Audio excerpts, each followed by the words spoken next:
క్రీస్తునందు ప్రియమైన Jesus army machine YouTube వీక్షకులందరికీ మన ప్రభువును రక్షకుడునైన యేసుక్రీస్తు నామంలో శుభవందనాలు తెలియజేస్తూ ఉన్నాను. దాదాపుగా చాలా దినాలైంది ఈ వీడియో చేసి. అయితే ఈరోజు ఒక మంచి సందేశాన్ని మీ ముందుకు నేను తీసుకొని వచ్చాను. మీరు విన్న తర్వాత నిజంగా దేవుని యొక్క సంఘం యొక్క విలువ మీరు తెలుసుకోగలుగుతారు. నేటి కాలంలో చాలామంది మా సంఘం గొప్ప అనుకుంటూ ఉన్నారు. అయితే సంఘం ఎవరిది, సంఘం ఎందుకు, సంఘం ఎలా పని చేయాలి, సంఘం అంటే ఏంటి అనే విషయాన్ని లోతుగా అధ్యయనం చేసి పరిశుద్ధాత్మ సహాయం ద్వారా నేను తెలుసుకున్న సత్యాలను నేను మీకు తెలియచేయాలని ఆశిస్తూ ఉన్నాను. కనుక శ్రద్ధగా విని ఆసక్తితో వాక్యాన్ని అంగీకరించి ఆధ్యాత్మికంగా బలపడతారని నేను ఆశిస్తూ ఉన్నాను. వింటారు కదా, వినండి, ఆధ్యాత్మికంగా బలపడండి. దేవుడు మిమ్మును ఈ వాక్యము ద్వారా దర్శించి ఆధ్యాత్మికంగా బలపరచునుగాక. ఆమెన్. మత్తయి సువార్త 16వ అధ్యాయం 18వ వాక్య భాగముతో ఈరోజు ధ్యానాన్ని ప్రారంభిద్దాం. చదువుతూ ఉన్నాను, గమనించండి. మరియు నీవు పేతురవు, ఈ బండ మీద నా సంఘమును కట్టుదును, పాతాళలోక ద్వారములు దాని ఎదుట నిలువనేరవని నీతో చెప్పుచున్నాను. చదవబడినటువంటి ఈ వాక్య భాగాన్ని మనం పరిశీలన చేసినప్పుడు యేసుక్రీస్తు ప్రభువారు పేతురుతో ఈ మాటను చెప్తా ఉన్నాడు. దేవుని నోట నుండి వచ్చే ప్రతి మాట మన జీవితాలకు ఎంతో విలువైనటువంటి మాట. ఆయన రాయించిన ప్రతి మాటలో ఉన్న సత్యాలు మనం గ్రహించగలిగితే అవి మనలో క్రీస్తు ప్రభువారి ఎదుట ఆయన రాకడలో కొనిపోబడటానికి, ఆయన ముందు నిలబడడానికి మనకు ధైర్యాన్ని కలిగిస్తాయి. దేవుడు మాట్లాడతాడు, ఆయన మాటలు శ్రేష్టమైనవి, ఆ మాటలు పరమార్థంతో కూడుకున్నవి. ఆ మాటలను గనక అర్థం చేసుకోగలిగితే దేవుని యొక్క జ్ఞానం ప్రజలకు లభిస్తుంది. ఈ వాక్య భాగంలో చాలా లోతైన సత్యం. యేసుక్రీస్తు ప్రభువారు చాలా విషయాలను బోధించాడు. అయితే ఇక్కడ మాత్రం ఒక అద్భుతమైనటువంటి సంగతి, దైవ ప్రణాళికలో ఉన్నటువంటి సంగతి, రాబోయే తరాలకు, రాబోయే కాలానికి సంబంధించినటువంటి సంగతి, ఆయన ఏమై ఉన్నాడో మనమేమై ఉన్నామో తెలియజేసేటువంటి సంగతి ఇక్కడ మనకు కనిపిస్తూ ఉంటుంది. యేసు ప్రభువారే సహగా చెప్తున్నాడు, ఈ బండ మీద నా సంఘమును కట్టుదును అంటున్నాడు. సంఘాన్ని ఎవరు కడుతున్నారు? ఈరోజు ఆలోచించాల్సిన విషయం. సంఘాలు ఎన్ని? సంఘం ఒక్కటేనా? సంఘాన్ని ఎవరు కట్టారు, కడుతున్నారా? సంఘ పునాది ఎవళ్ళు? సంఘములో కార్యక్రమాలు ఎవరు జరిగించాలి? సంఘ కార్యక్రమాల వల్ల మనకేం లాభం, దేవునికి ఏం కలుగుతుంది? సంఘాలు ఏవి? ఏది నిజమైన సంఘం, ఏది స్వచ్ఛమైన సంఘం, ఏది నిర్మలమైనటువంటి సంఘం? ఒకవేళ ఇన్ని సంఘాలు ఉన్నాయి, ఈ సంఘాలన్నీ పరలోకానికి వెళ్తాయా? ఈ సంఘాల్లో ఏ సంఘం పరలోకానికి వెళుతుంది? ఈ విషయాల్లో కొన్ని విషయాలు ఈరోజు మనం ధ్యానం చేద్దాం. తదుపరి భాగంలో మరికొన్ని విషయాలు ధ్యానం చేద్దాం. ముందుగా ఈ వాక్య భాగాన్ని మనం పరిశీలన చేసినప్పుడు యేసు ప్రభువారు చెప్తున్న మాట, ఈ బండ మీద నా సంఘమును కట్టుదును అని యేసుక్రీస్తు ప్రభువారు చెబుతూ ఉన్నారు. యేసుక్రీస్తు ప్రభువారు ఎందుకు మాట్లాడారు ఈ మాట? యేసు ప్రభువారు మాట్లాడిన ఈ మాట ఏ సంఘానికి సంబంధించింది? ఏ సంఘాన్ని ఆయన కడతాను అని వాగ్దానం చేశాడు? దేవుని యొక్క వాక్యంలో చాలా అద్భుతమైన వాగ్దానాలు ఉన్నాయి. కానీ ఈరోజు మీరు ప్రవచనాత్మకమైన వాగ్దానాన్ని నేర్చుకుంటూ ఉన్నారు. ఆయన అంటూ ఉన్నాడు, నా సంఘమును నేను కడతాను. I will build my church. నేను నా సంఘాన్ని కడతాను. ఆయన కట్టడం ఏంటండి? ఒక పాస్టర్ గారు ఈ రీతిగా మాట్లాడుతూ ఉన్నారు, బ్రదర్, ఈ సంఘాన్ని ఎవరు కట్టారో తెలుసా? పలానా ఆయన కట్టాడండి. ఈ సంఘానికి పునాది ఆయనేనండి అన్నాడు. సంఘానికి పునాది మనిషి కాదు, సంఘానికి పునాది యేసుక్రీస్తు ప్రభువారు. ఈ సత్యాన్ని ప్రజలు మర్చిపోయేటట్టుగా సాతానుడు ఈరోజు సేవకుల మధ్యలో నూతనమైన మాటలను పెట్టి, అంటే కల్పితమైన మాటలను, కల్పించిన మాటలను నేర్పించి ప్రజలకు తెలియజేస్తూ ఉన్నాడు. ఒక సంఘాన్ని కడితే నేను కట్టిన సంఘం, మేము కట్టిన సంఘం, ఈ సంఘ కాపరి ఫలానా ఆయన. ఓకే, సంఘ కాపరి ఆయన. సంఘ స్థాపకులు ఎవరు, సంఘ వ్యవస్థాపకులు ఎవరు అంటే పలానాయన అని సంబోధిస్తూ మాట్లాడుతున్నారు. ఎందుకు ఇలాగా మాట్లాడుతూ ఉన్నారంటే ఇది దైవికమైన మాట కాదు. కానే కాదు. ఎందుకు కాదు అంటే యేసుక్రీస్తు ప్రభువారు అన్నాడు, నేను నా సంఘమును కట్టుదును. ఆయన కడతాడు, నాకు బాధ ఏంటి? ఆయన కట్టినటువంటి సంఘం ఎలా ఉంటుంది? ఆయన కట్టినటువంటి సంఘం యొక్క పరిమితి ఎంత? ఆయన సంఘ విస్తరణ ఎంత? ఆయన కడుతున్న సంఘానికి తండ్రి యొక్క చిత్తం ఉందా? ఈ విషయాలు ఎప్పుడైనా ఆలోచించారు? మీరు గ్రహించారా? పోనీ అసలే ఆయన సంఘం కడతాడనే విషయం తెలుసా? చాలామంది చెప్తారు, నేను సంఘం కట్టానండి. బ్రదర్, ఎన్ని సంఘాలు కట్టారు? నేను ఒక 10 సంఘాలు కట్టానండి. 10 సంఘాలు కట్టారా? మరి సంఘానికి ఎవరు హెడ్ అంటే నేనే హెడ్ అండి. ఈ 10 సంఘాలకి నేనే వ్యవస్థాపకుడు, నేనే. ఈరోజు నోటి మాటలతో చెప్పుకోవడానికి, ప్రజలకు మనమేమో చెప్పుకోవడానికి ఇలా చెప్పవచ్చేమో, కానీ నిజంగా మనము ఏ సంఘాలకు సంబంధించినటువంటి వాళ్ళం? మతశాఖ సంబంధమైన సంఘాలకు సంబంధించినటువంటి వాళ్ళమా, లేక యేసు ప్రభువారి సంఘానికి సంబంధించినటువంటి వాళ్ళమా? ఈ విషయాలను తప్పకుండా మీరు తెలుసుకోవాలి.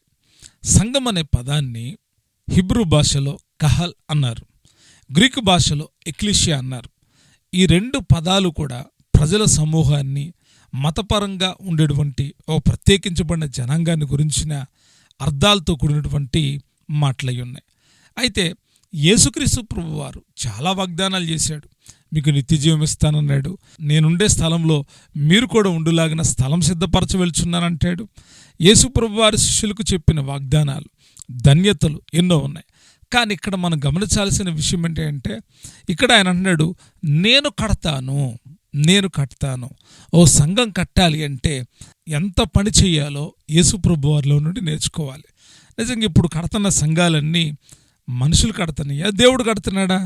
మనుషులు కట్టిన సంఘాలకు మనుషులు ఉంటారు. కొన్ని సంఘాలు కడతారు, ఆ సంఘ వ్యవస్థాపకుల యొక్క ఫోటోలు ఆ మందిరాల్లో ఉంటాయి, ఆ గోడల మీద ఉంటాయి, ఆ ప్రతి పాంపులెట్ మీద ఆ సంఘ వ్యవస్థాపకుల యొక్క ఫోటోలు ఉంటాయి. కొందరు సంఘాలు కడతారు, ఆ సంఘ వ్యవస్థాపకులు ఎవరో తెలియదు, ఎవరో చర్చి నిర్మాణం చేస్తే దాంట్లో కాపరిగా కొనసాగుతూ ఉంటారు. ఇవన్నీ నేను ఎందుకు చెప్తున్నాను అంటే, నేటి క్రైస్తవ్యంలో చాలా విషయాలు చాలామందికి తెలియదు. కొందరు రకరకాలైన బోధలు జరిగిస్తూ సంఘాలను మనుషులకు ఆపాదిస్తూ ఉన్నారు. ఇదే మాత్రం మంచిది కాదని ప్రభుపేట నేను తెలియజేస్తూ ఉన్నాను. అయితే సంఘం ఎవరిది? ఈ బండ మీద నా సంఘమును కట్టుదునంటే ఎవరి గురించి యేసుక్రీస్తు ప్రభువారు మాట్లాడుతూ ఉన్నాడు? యేసు ప్రభువారు ఉన్న కాలంలోనే సంఘము ప్రారంభించబడిందా? ఆయన సంఘపు పునాదిని వేశాడా? ఎలాగా అని మనం ఆలోచిస్తే చాలా లోతైన సత్యాలు దైవవాక్యంలో రాయబడి ఉన్నాయి. కొరింథీయులకు రాసిన మొదటి పత్రిక 10వ అధ్యాయం 4వ వచనంలో దైవజనుడు, అపోస్తలుడు, పరిశుద్ధుడైనటువంటి పౌలు గారు అంటాడు, ఇదిగో ఆ బండ క్రీస్తే అంటాడు. క్రీస్తు ప్రభువారు ముఖ్యమైన మూలరాయి అయి ఉన్నాడు. సంఘాన్ని ఆయన కడతాను అని చెప్పాడు. ఇంకా కట్టబడతానే ఉందా సంఘం? అవును, ఇంకా సంఘము కట్టబడతానే ఉంది. సంఘము అనే మాట చాలా ప్రత్యేకమైంది. లోక సంబంధంగా రకరకాలైన సంఘాలు ఉన్నాయి, మత సంఘాలు ఉన్నాయి, కుల సంఘాలు ఉన్నాయి. ఇంకా ఇప్పుడైతే బాగా పెరిగిపోయినాయి, రకరకాలైన సంఘాలు పుట్టుకొచ్చినాయి. అయితే ఈ సంఘాల గురించి నేను చెప్పట్లేదు. క్రీస్తు ప్రభువారు స్థాపించిన సంఘము, నేను కడతాను నా సంఘాన్ని అని చెప్పిన సంఘము గురించి నేను మీకు తెలియజేస్తా ఉన్నాను. ఆయన కట్టేటువంటి సంఘం ఎలా ఉంటుంది? ఆయన కడుతున్న సంఘం ఎలా ఉంటుంది? ఎప్పుడైనా ఆలోచించారా? అసలు ఆ సంఘం కొరకు ఎవరు ఏం చేశారు? సంఘము భూమి మీద నుండి పరలోకానికి చేరేది ఒక్కటే. మరి ఇన్ని డెనామినేషన్స్ ఉన్నాయి కదండి, ఇన్ని రకాల సంఘాల పేర్లు ఉన్నాయంటే ఇవన్నీ యేసు ప్రభువారి పేరట, క్రీస్తు సంఘం పేరట తమకు తాముగా ఏర్పరచుకున్నటువంటి పేర్లు మాత్రమే. ఒకవేళ నేను కనుక మోకరించి, ప్రభువా ఈ సంఘానికి ఏం పేరు పెట్టాలి అని అంటే, ఆయన నా దగ్గరకు వచ్చి ఆయన ఏమంటాడు తెలుసా? ఎవరిది సంఘం అంటాడు. అప్పుడు నేను అంటాను, నీదే కదా ప్రభా. అప్పుడు ఆయన అంటాడు, నా పేరే పెట్టు అంటాడు. కానీ నేను అలాగా చూడనే, నాకు దర్శనములో యెహోవా నిసి షమ్మా అని పెట్టమన్నాడు ప్రభు అని అంటాను. ఆ సంఘానికి ఆ పేరును పెడతాను. వాస్తవానికి నేను ఏ పేరు పెట్టినా, అంటే నాకుగా నేను ఏ పేరు పెట్టినా, లేదు చాలామంది ఏం చెప్తారంటే దేవుడు నాకు బయలుపరిచాడని పేరు పెట్టినా, ఈ సంఘాలన్నీ ఒక్కటవ్వాల్సిందే. ఒక్క సంఘం మాత్రమే పరలోకానికి వెళుతుంది. అది ఏ సంఘం? సిద్ధాంతాలతో పేర్లు పెట్టుకొని పరిశుద్ధాత్మ సంఘం అన్నా, పరలోకపు గమని సంఘం అన్నా, ఎత్తబడే సంఘం అన్నా, వధువు సంఘం అన్నా, పరిశుద్ధుల సంఘం అన్నా, ఈ రకంగా ఎన్ని పేర్లన్నా పెట్టండి. అయితే ఎన్ని పేర్లు పెట్టినా, దేవుడు మాకు చెప్పాడని పెట్టినా, లేకపోతే మీరు ఆలోచించి పెట్టినా, ఎన్నైనా పెట్టండి. అయితే ఆ సంఘము ప్రభు కొరకు పనిచేయాలి. ఆ సంఘము నైపుణ్యత కలిగిందై ఉండాలి. ఆ సంఘము నిష్కళంకమైనదై ఉండాలి.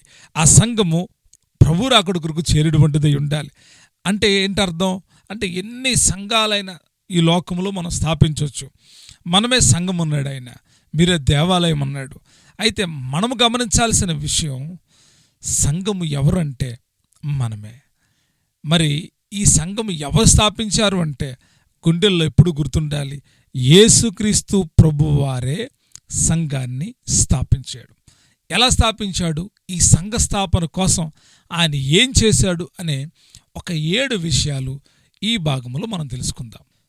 మీరు ఇప్పటి వరకు సంఘం అంటే ఏంటి, సంఘానికి ఉన్న అర్థాలేంటి, రకరకాలైన సంఘాలు ఉన్నాయి, కానీ పరలోకానికి చేరేది ఒక సంఘమే.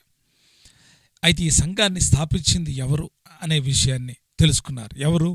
యేసుక్రీస్తు ప్రభువారే స్థాపించారు.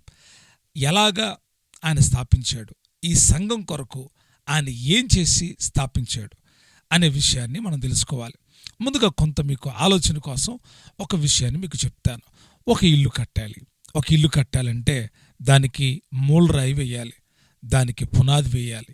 పునాది వేసిన తర్వాత దానిపైన గృహాన్ని నిర్మిస్తాం.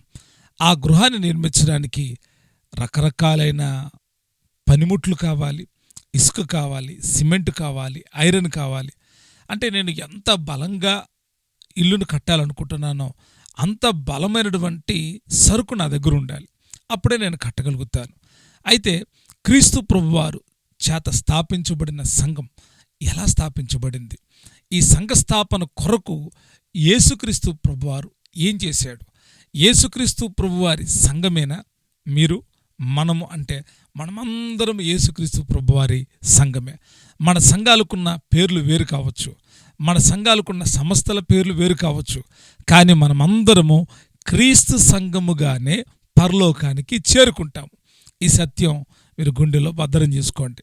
అయితే సంఘం కొరకు యేసుక్రీస్తు ప్రభువారు ఏం చేశాడు అనే ఒక 7 విషయాలు ఈ భాగంలో తెలుసుకుంటాము అని చెప్పాను కదా. మొదటి విషయాన్ని చెప్తున్నాను, గమనించండి. ఎఫెసీయులకు రాసిన పత్రిక 5వ అధ్యాయం 27వ వచన వాక్య భాగములో ఉన్నటువంటి సంగతి చాలా అద్భుతమైనటువంటి సంగతి. ఈ వాక్య భాగం చాలా పెద్దగా ఉంది. నేనైతే మనకు కావలసినటువంటి వాక్య భాగాన్ని నేను మీకు తెలియజేస్తాను. వాక్యముతో ఉదక స్థానము చేత దాన్ని పవిత్రపరిచి పరిశుద్ధపరచుటకై దాని కొరకు తన్ను తాను అప్పగించుకొనెను. సంఘ స్థాపన కొరకు యేసుక్రీస్తు ప్రభువారు మొట్టమొదట చేసినటువంటి కార్యం తన్ను తాను అప్పగించుకొనెను. సంఘ స్థాపన కొరకు, సంఘము భూమి మీద స్థాపించబడడం కొరకు, తండ్రి యొక్క చిత్తాన్ని నెరవేర్చడం కొరకు యేసుక్రీస్తు ప్రభువారంట సంఘము కొరకు తన్ను తాను అప్పగించుకున్నాడు.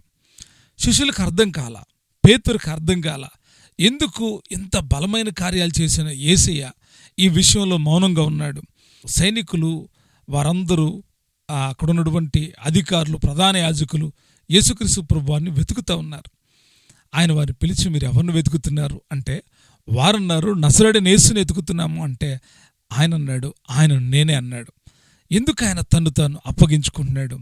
తను పట్టుకుంటారని తెలుసు, ఆయన కొరడాలతో కొడతారని తెలుసు, ఆయన సిలువ వేస్తారని తెలుసు, ఆయన చనిపోతాడని తెలిసి చావుకి అప్పగించుకునేవాళ్ళు ఎంతమంది ఉన్నారు? పేరుకు మాత్రం చెప్తాం. బ్రతుకుటే క్రీస్తే, చావైతే లాభం అంటాం. కానీ శ్రమ వచ్చినప్పుడు నిలబడలేం, కష్టం వచ్చినప్పుడు నిలబడలేం, వదిలిపెట్టి వెళ్ళిపోతాం. కానీ యేసుక్రీస్తు ప్రభువారంట తండ్రి యొక్క చిత్తాన్ని నెరవేర్చడానికి, భూమి మీద పరలోకానికి చేరే సంఘాన్ని స్థాపించడానికి ఆయన మొట్టమొదటిగా తన్ను తాను అప్పగించుకున్నాడు. ఇది చాలా చాలా ఇంపార్టెంట్ అయినటువంటి విషయం. ఆయన అప్పగించుకోకపోతే నేడు మనం సంఘంగా పిలువబడే వాళ్ళం కాదు. నేడు రక్షణ మనకు దొరికేది కాదు. ఆయన తనకు తానుగా అప్పగించుకున్నాడు. ఆయన ఎవరు బంధించలేదు, ఆయన ఎవరు పట్టుకోలేదు, ఆయన ఎవరు కొనగలిగినటువంటి సామర్థ్యం కలిగిన వాళ్ళు కాదు. ఆయనే తనకు తానుగా అప్పగించుకున్నాడు. అక్కడ ఆయన ఏ మహిమను వాళ్ళకు చూపించలా, లేకపోతే వాళ్ళని మాయ చేయలేదు, వాళ్ళని మోసం చేసి తప్పించుకోవాలి అనుకోలేదు. ఎందుకు అంటే తండ్రికి ఇష్టమైంది తన కుమారుణ్ణి అప్పగించాలి అని. ఆ కుమారుడు కూడా తండ్రి యొక్క చిత్తాన్ని నెరవేర్చడానికే తన్ను తాను అప్పగించుకున్నాడు. ఇది మొదటి విషయం. ఎందుకు అప్పగించుకున్నాడు? సంఘ స్థాపన కోసం యేసుక్రీస్తు ప్రభువారు తన్ను తాను అప్పగించుకున్నాడు. ఇది మొదటి విషయం. రెండవదిగా మనం గమనించినప్పుడు అపోస్తల కార్యాలు 20వ అధ్యాయం 28వ వాక్య భాగములో ఈ రీతిగా రాయబడి ఉంది: దేవుడు తన స్వరక్తమిచ్చి సంపాదించిన తన సంఘమును. రెండవదిగా సంఘం కొరకు యేసు ప్రభువారు చేసినటువంటి కార్యం, తన స్వరక్తాన్ని సంఘం కొరకు ఆయన దారబోసాడు. ఆయన రక్తం ఇవ్వడం ఏంటండి? మనకు అర్థం కావాలి. ఆయన స్వరక్తం ఇవ్వడం ఏంటి అంటే, సంఘ స్థాపనలో ఆయన తను తాను అప్పగించుకోవడమే కాదు, ఆయన రక్తము కార్చాడు. తన స్వరక్తమిచ్చి సంపాదించిన సంఘం. అందుకే పౌలు గారు అంటాడు, మీరు మీ సొత్తు కారు, మీరు విలువ పెట్టి కొనబడిన వాళ్ళు. ఏంటా విలువ అంటే, యేసుక్రీస్తు ప్రభువారి రక్తము ద్వారా సంఘము స్థాపించబడింది. మీరు నమ్మాలి. ఆయన రక్తం మూలంగానే మనం పరిశుద్ధులం, ఆయన రక్తం మూలంగానే మనం నీతిమంతులం, ఆయన రక్తం మూలంగానే పరలోకానికి చేరే సంఘం భూమి మీద స్థాపించబడింది. ఆయన రక్తం వలన మనకు నిత్య జీవం. ఆయన రక్తము ద్వారా ఈ సంఘ పునాదులు వేయబడ్డాయి. సంఘం స్థాపించబడతా ఉంది. సంఘ స్థాపనలో రెండవదిగా యేసుక్రీస్తు ప్రభువారు స్వరక్తాన్ని ఇచ్చాడు. మూడవదిగా కొలసీలకు రాసిన పత్రిక 1వ అధ్యాయం 18వ వాక్య భాగములో ఓ చక్కటి సంఘ సందేశం ఉంది. చదువుతున్నాను, గమనించండి. సంఘము అను శరీరమునకు ఆయనే శిరస్సు. ఆయన కన్నిటిలోనూ ప్రాముఖ్యము కలుగు నిమిత్తము ఆయన ఆది అయ్యుండి మృతుల్లో నుండి లేచుట వలన ఆది సంభూతుడు ఆయను. ఈ వాక్య భాగాన్ని గమనించారా? సంఘ స్థాపనకు ఆయన చేసిన కార్యం, మృతులలో నుండి తిరిగి లేపబడ్డాడు. మృతులలో నుండి తిరిగి లేపబడడం మూలాన సంఘము ప్రారంభించబడింది. ఆయన అప్పగించుకున్నాడు, ఆయన రక్తాన్ని చిందించాడు, ఆయన చనిపోయాడు, ఆయన సమాధి చేయబడ్డాడు, ఆయన మృతి నొందాడు, అయితే జీవించుతున్నాడు. ఆయన తిరిగి లేచాడు. తిరిగి లేచిన వాడు ఒక్కడే, ఆయన యేసుక్రీస్తు ప్రభువారు మాత్రమే. ఆయన ఒక్కడే తిరిగి లేచాడు. ఆయన మృతుడే కానీ సజీవుడంట, ఆది సంభూతుడయ్యాడంట, మృతుల నుండి లేచాడు అంట. ఎందుకు అంటే సంఘ స్థాపన కోసము. ఇది మూడవ విషయం. నాలుగవదిగా ఎఫెసీయులకు రాసిన పత్రిక 5వ అధ్యాయం 23వ రాయబడి ఉంది: సంఘమునకు శిరస్సు క్రీస్తే. యేసు ప్రభువారే సంఘమునకు శిరస్సు. ఇందాక కొలసీలకు రాసిన పత్రికలు కూడా మనం చదివాం. సంఘమునకు శిరస్సు ఎవలంట? యేసుక్రీస్తు ప్రభువారే. మనమేమై ఉన్నాం? శరీరమై ఉన్నాం. మనము అవయవములై ఉన్నాం. కాబట్టి సంఘ స్థాపనకు ఆయనే శిరస్సుగా నిల్చున్నాడు. అందుకే ఆయన అంటున్నాడు, నేనే కడతాను. సంఘాన్ని కట్టాలంటే తలకాయ ఉండాలి, మొండెముంటే సరిపోదు. అంటే క్రీస్తు ప్రభువారు లేని సంఘాలు కావేవి. క్రీస్తు ప్రభువాన్ని కలిగి ఉన్న సంఘమే సంఘము. ఎందుకంటే ఆయనే సంఘానికి నాయకుడు, ఆయనే సంఘానికి వ్యవస్థాపకుడు, ఆయనే సంఘపు పునాది, ఆయనే సంఘానికి మూలరాయి, ఆయనే సంఘానికి మొదటివాడాయన, కడపటివాడాయన. సంఘము ఆయన చేత నడిపించబడాలి. ఇది నాలుగవ విషయం. ఐదవదికి ఎఫెసీయులకు రాసిన పత్రిక 5వ అధ్యాయం 27వ రాయబడి ఉంటుంది, ఆయన సంఘమును ప్రేమించి. చాలా అద్భుతమైనటువంటి విషయం. సంఘాన్ని స్థాపించడమే కాదు, ఆయన ఇప్పుడు సంఘాన్ని ఏం చేస్తున్నాడు తెలుసా? ప్రేమిస్తూ ఉన్నాడు. శిరస్సుగా ఉండడం కాదు, ప్రేమిస్తూ ఉన్నాడు. ఎంతగా ప్రేమిస్తూ ఉన్నాడంటే, తల్లి కంటే, తండ్రి కంటే, ప్రాణప్రియుల కంటే, ప్రాణప్రియుడి కంటే, ఇంకా చెప్పాలి అంటే నీకు ఎంతమంది ఇష్టమో వారందరికంటే కూడా ఎక్కువగా నిన్ను నన్ను ప్రేమించాడు. ఆయన సంఘాన్ని ప్రేమించాడు, నేటికి ప్రేమిస్తూనే ఉన్నాడు. ఆయన పిల్లలైన వాళ్ళు సంఘంగా మార్చబడాలి. ఏ సంఘంగా?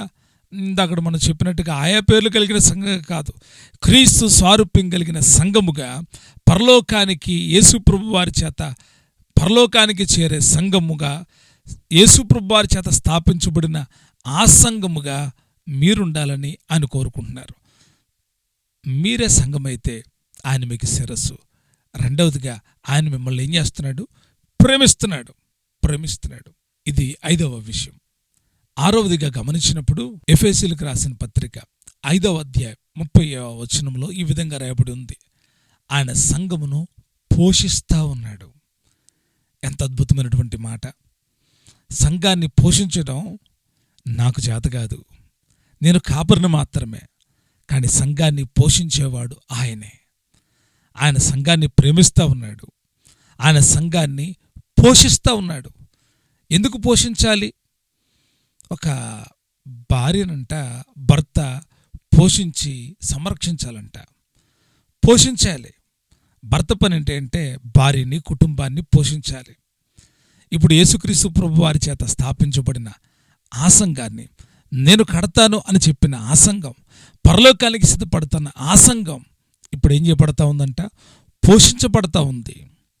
జుంటె తేనె ధారల కంటే మధురమైన ఆయన వాక్యము చేత ప్రతి ఒక్కరిని ఆయన పోషిస్తూ ఉన్నాడు. ఆయన సంఘాన్ని ఆయనే పోషిస్తున్నాడు. అందుకే ఆ సంఘము పరలోకము తట్టు చూస్తూ ఉంది. అందుకే ఆ సంఘము పరిశుద్ధుల గుంపుగా పిలువబడుతూ ఉంది. అందుకే ఆ సంఘము నిత్యరాజ్యం కొరకే వేచి ఉంది. అందుకే ఆ సంఘములో పరిశుద్ధాత్ముడు ఉన్నాడు. అందుకే ఆ సంఘములో దేవుని యొక్క కార్యాలు జరుగుతూ ఉన్నాయి. ఆ సంఘాన్ని పోషించేది ఎవరు? దేవుడే, యేసుక్రీస్తు ప్రభువారే. ఇది 6వ విషయం. 7వదిగా ఎఫెసీయులకు రాసిన పత్రిక 5వ అధ్యాయం 30వ వచనంలో రాయబడిన సంగతి, ఆయన తన సంఘమును పోషించి సంరక్షించుచున్నాడు. సంరక్షిస్తున్నాడు. ఆయన సంఘాన్ని సంరక్షించేవాడు యేసుక్రీస్తు ప్రభువారే. సంఘాన్ని కాపాడడం అనే పని నాది కాదు. నేను సంఘములో కేవలం కాపర్నే. సంఘములో నాకు ఆయన అప్పగించిన పని నేను చేయడం వరకే నా పని.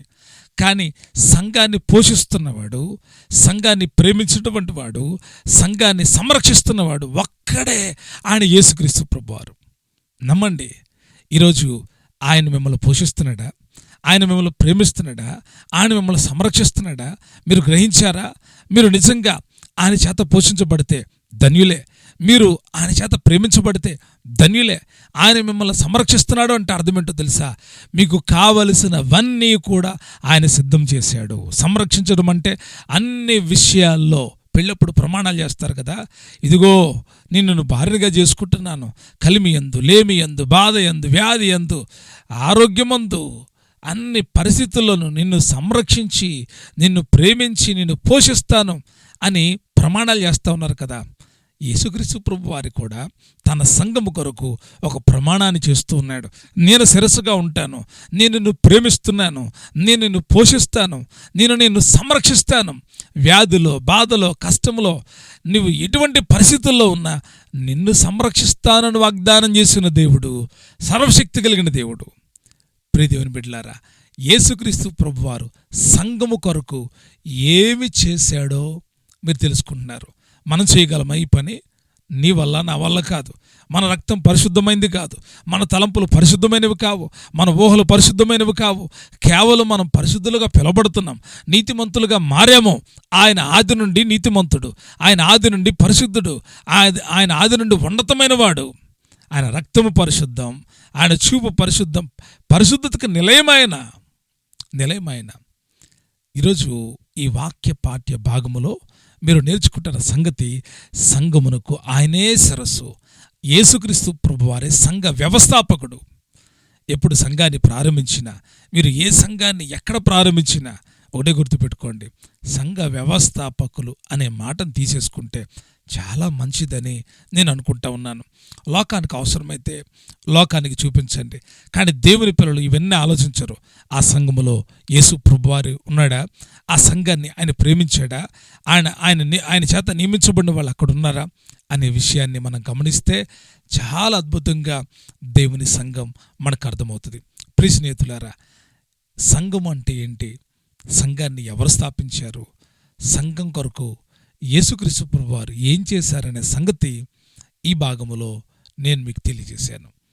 అయితే ఆ వాక్యం మనం చదివిన మొదటి వాక్య భాగంలోనే సంఘానికి ఎటువంటి అధికారం ఇచ్చాడో కూడా రాయబడి ఉంది. ఆ భాగాన్ని మరొకసారి ధ్యానం చేద్దాం.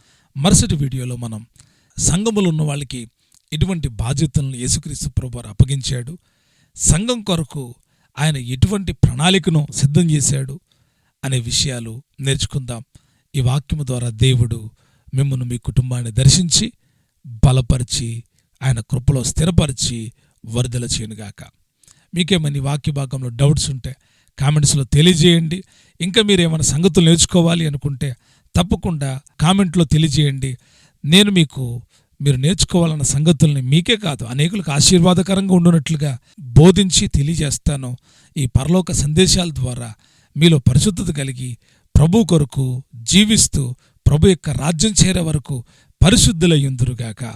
ఈ సంఘ వర్తమానము గుండెలో భద్రం చేసుకొని మరింతమందికి తెలియచేయండి. దేవుడు మిమ్మల్ని ఆశీర్వదించి దీవించి వర్ధల చేయనుగాక. Thank you. God bless you.